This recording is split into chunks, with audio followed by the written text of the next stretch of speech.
people are constantly disciplined, fired, expelled, suspended over pro-Palestine speech. People are called an antisemite. Right now at Columbia, you have students who were disciplined without any kind of due process. They were given like 24 hours and then evicted and suspended. So it's interesting because support for Palestine, I think, is at an all-time high. And at the same time, because of that, the suppression and backlash is also at an all-time high. Obviously, censorship around the issue of Palestine is pretty commonplace, but I have to admit, I was surprised that they did it to me.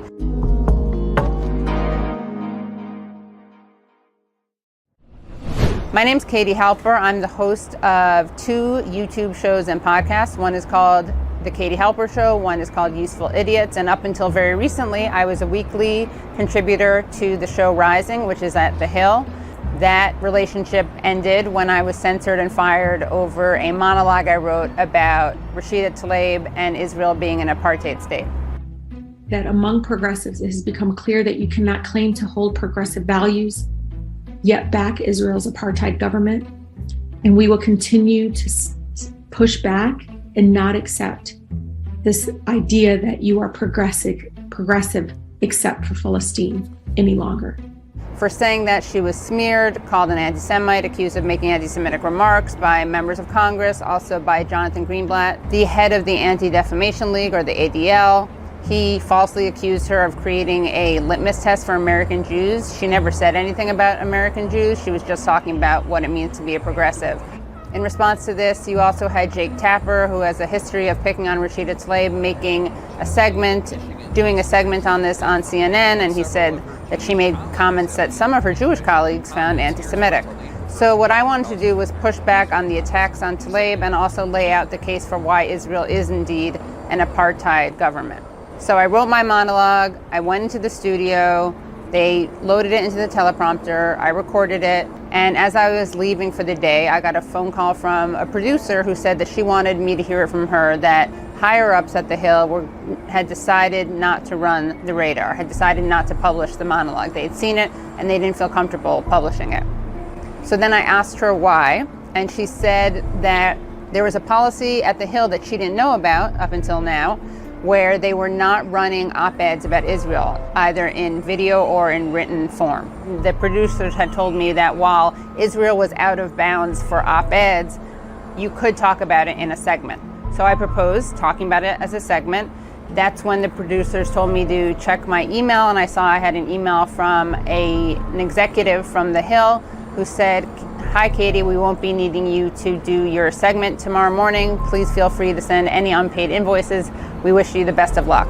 So I was fired from both hosting and my weekly appearances, which had again gone on for 3 years. This again is part of a larger pattern. We've seen people like Norman Finkelstein, Juan Cole, Abby Martin, Mark Lamont Hill, Stephen Salaita, all get either fired or barred from speaking because of their support of the Palestinian cause. Basically, people who want to defend Israel, they can't really engage in the substance of the debate, so they have to pretend that anyone criticizing Israel is an anti-Semite.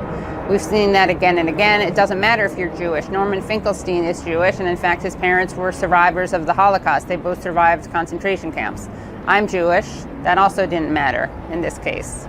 The irony about presenting any criticism of Israel as anti-Semitic is that that in itself is an anti-Semitic trope, because anti-Semites are the people who like to conflate being Jewish with being a Zionist. They like to conflate Jewish identity with a particular political view. They present Jews as one monolith with no diversity of opinion, who all support Israel with a blind fervor.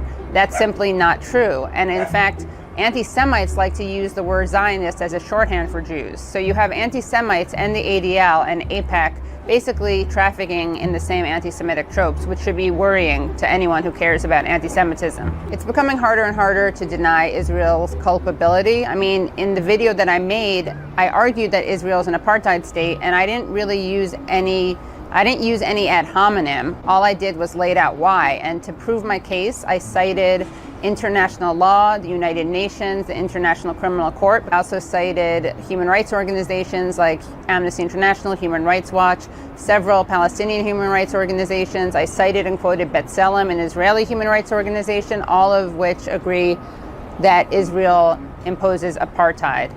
Maybe they fired me because they were uncomfortable with having a very well-argued monologue as opposed to a discussion. I don't know if that was the difference. I don't know if the difference was the change in ownership. I don't know if it was just apartheid. Maybe I could criticize Israel, but saying it's an apartheid nation was just a bridge too far. But again, in theory and in action and in fact, they don't ever intervene. There's no editorial process with their hosts, which begs the question, why this one? I guess because it really is too much of a taboo subject, even for a place that prides itself in allowing independent thought. During the March of Return, we saw how indiscriminate Israeli snipers were, and they were more than okay with shooting people who were clearly marked as press, as well as medics. So this is part of a much larger problem. Again, what happened to me really pales in comparison to the way that journalists actually lose their livelihoods and their lives for covering this issue. It's really important that people not back down. I know it's hard because you can get censored, smeared, fired for saying these things, but we have to try to be brave and courageous. A lot of people are risking their lives. I'm not doing anything close to that, but the least I can do is try to keep speaking out, and I encourage everyone else to do that as well.